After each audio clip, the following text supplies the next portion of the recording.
ነገ ነሐሴ 5 ኃጢአቱ ምን እንደ ባህር አሸዋ ቢበዛ እንደ ብረትና እንደ አረር ቢከብድ በአንተ ስም ከተማጸነኝ እምርልሃለሁ። እኒህን ይሄ ትውልድ የማያውቃቸው ታላቅ ጻድቅና ሰማዕት ሁሉም ሰው ያውቃቸው ዘንድ አደራ ኮፒ ሊንክ ማድረግ እንዳይረሳ።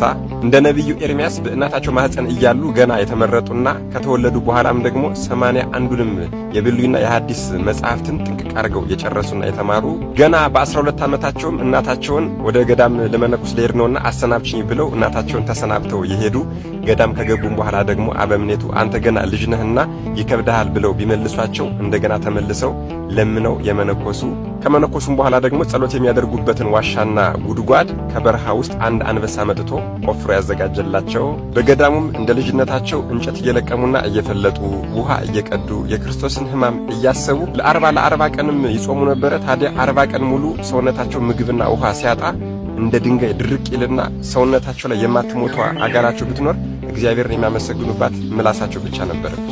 መድኃኔዓለም ኢየሱስ ክርስቶስም በየ40 ቀኑ እየመጣ ሰውነታቸውን እያደሰላቸው ይሄድ ነበረ።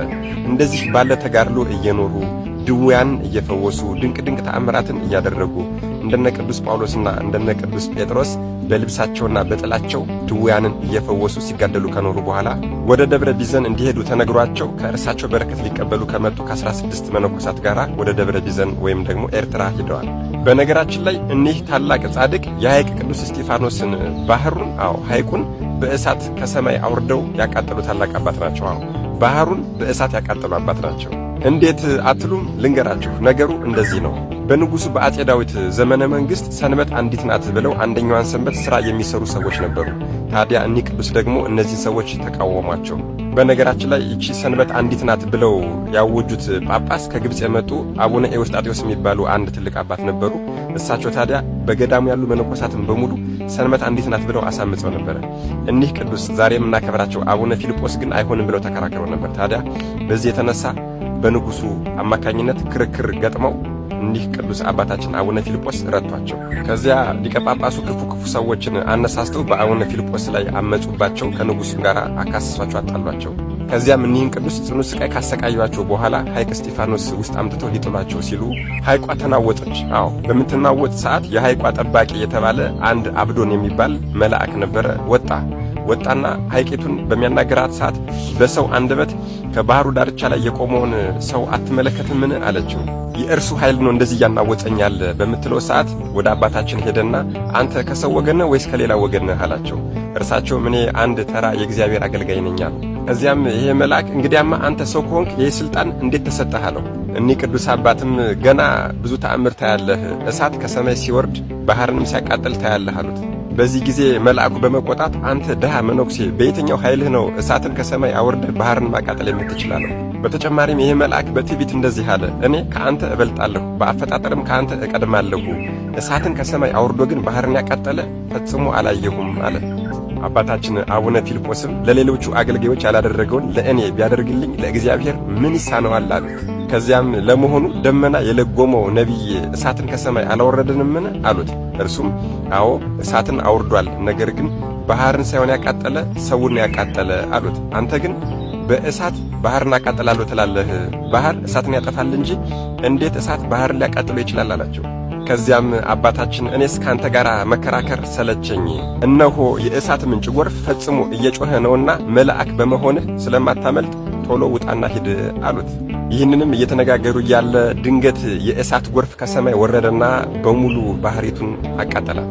ዛሬም ድረስ በእኛ ዘመን በዚህ በእኛ ዘመን ሐይቅ እስጢፋኖስ ሲሄዱ ባህሩ ዳርቻ ላይ የተቃጠሉት ድንጋዮች ለምልክትነት ይታያሉ።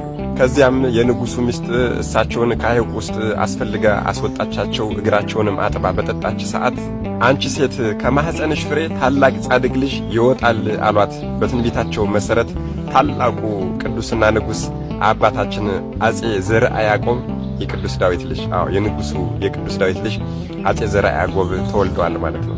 ንጉሡ አጼ ዳዊትም መጥተው ይቅርታ ጠይቀዋል። እርሳቸውም ይቅርታ አድርገውላቸዋል። በዚያ ዘመንም ረሃብ በገባ ጊዜ እኒህን ቅዱስ ምን ባደርግ ይሻለኛል ብለው ንጉሡ አማከሯቸው። አባታችን አቡነ ፊልጶስም የጌታችንን ቅዱሱን ዕፀ መስቀል ያስመጡ አሏቸው። ንጉሡ አባታችን አጼ ዳዊትም በአቡነ ፊልጶስ ምክር መሠረት ከኢየሩሳሌም ከቁስጥንጥንያና ከእስክንድሪያ ነገሥታት ጋር መንግሥታት ጋር በመነጋገር 10ሩን ኢትዮጵያውያን ታላላቅ ቅዱሳንና ከዋክብት ይዘው ሂደው መስከረም 10 ቀን ወደ ኢትዮጵያ ቅዱሱን ዕፀ መስቀል ይዘው መጥተዋል። ሁላችንም ልናውቃቸው የሚገባ ቅዱሱን ዕፀ መስቀል ወደ ኢትዮጵያ ይዘውልን የመጡት ቅዱሳን የደብረ ቢዘኑ አቡነ ፊልጶስ፣ የጣና ደሴቱ አቡነ ሂሩተ አምላክ፣ የደብረ ማርያሙ አቡነ ታዲዮስ ዘጽላልሽ፣ የጣና ዘጌው አቡነ በትረ ማርያም፣ የጣና ደሴቱ አቡነ እንድሪያስ፣ የኡራው አቡነ ዘዮሐንስ፣ የደብረ ጉጉቤኑ አቡነ ያፍቅረነ እግዚእ፣ የማንዳባ መድኃኔዓለሙ አቡነ ያሳይ፣ አቡነ ቶማስ ዘሽሬና አቡነ ዘካርያስ ናቸው። ወደ ቀደመ ነገራችን እንመለስና ለዚህ ሁሉ ተጋድሎ የአንበሳውን ድርሻ የሚወስዱትና ከመነኮሳት በሙሉ በመንግሥተ ሰማያት እንዳንተ ያለ ቤት አዳራሽ የሠራሁለት የለም የተባሉት እኒህ የዚህ ዘመን ትውልድ ያላወቃቸው ሊያውቃቸው የሚገባ ጻድቅ ወሰማዕት አንዳዴ ባሕር ታላቁ አባታችን አቡነ ፊልጶስ ዘደብረ ቢዘን ነገ ነሐሴ 5 የዕረፍት በዓላቸው ነው። መድኃኔዓለም ኢየሱስ ክርስቶስ ከታላቁ አባታችን ከአቡነ ፊልጶስ ዘደብረ ቢዘን ወይም ደግሞ ከአቡነ ፊልጶስ አንዳዴ ባሕር ረድኤት፣ በረከት፣ ምልጃ፣ ቃል ኪዳን፣ ፍቅር አይለየን። አሜን። ይቆየን።